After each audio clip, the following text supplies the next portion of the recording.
Well, there is a number of food forests in Boston. These are green spaces filled with edible plants that provide produce and a safe space to gather. Levin is out live at one of them this morning. He's talking with the people who are maintaining it about their passion for nourishing the neighborhood, Lev. I would tell you what, Brianna, it's fantastic all morning long to see how these work, because the Boston Food Forest Coalition is able to take in these spaces, and they've said we're able to build food for the community. Orion is here with us. And Orion, what was it like first to see this grow from nothing, empty lot, to what it is right now? Yeah, these spaces often start full of trash, right? Yeah. We're pulling out car parts, hypodermic needles, nip bottles, and then what we end up creating is an oasis in a neighborhood, and people's jaws drop open when they come and they discover this beauty that their neighbors help plant, that they can help tend. It's just glorious. What was it like to see the community kind of come together for this? Because it takes more than one person to do this.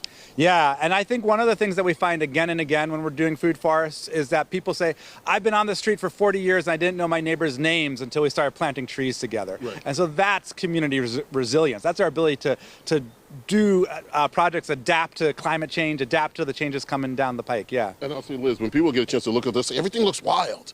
But that's supposed to be what it looks like. Definitely. Food forests mimic a real forest, and so nature is wild. Nature doesn't make perfect rows. That's what this is, and so there are 7 layers, just like in the forest, with the ground cover, fruit trees, and then also the highest canopies. I've got to ask you, as we walk through here, the fruit trees, and we see a pear tree right here, what is it like to start this from nothing, and then all of a sudden you have pears, and you have different type of raspberries, and you have different type of elderflowers that grow? It's amazing because we plant them with the community. We also offer workshops and opportunities to actually teach pruning. And so as they grow, we help them come along. Did you know that you were going to able to get food that comes through here, that you were going to able to touch and feel? I mean, that's always the thought process, but did you know it was going to happen? We knew it was going to happen because we actually do some planting. Yes. And so we pick varieties that are resistant to disease and pests, and so we do know what we're doing. Oh, Ryan, what is it like you're growing a plant? That's one thing, but to grow food is a whole different animal.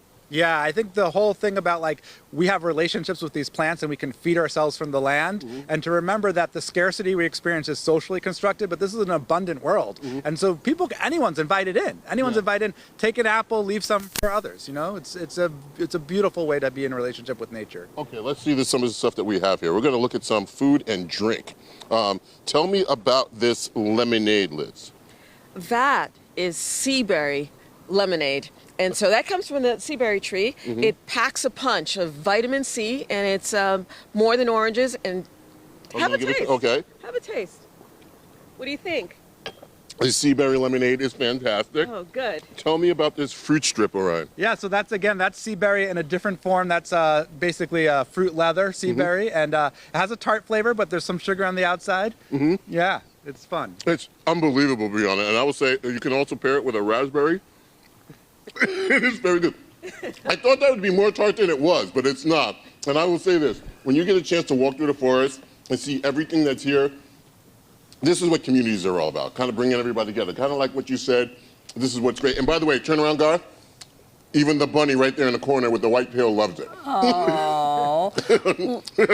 Back too. Yeah, no, Levin, I love this, and it's so true that this sort of thing connects a whole community. Anyone of any age can get in there and help out, and so it's great to see. Thanks, Lev.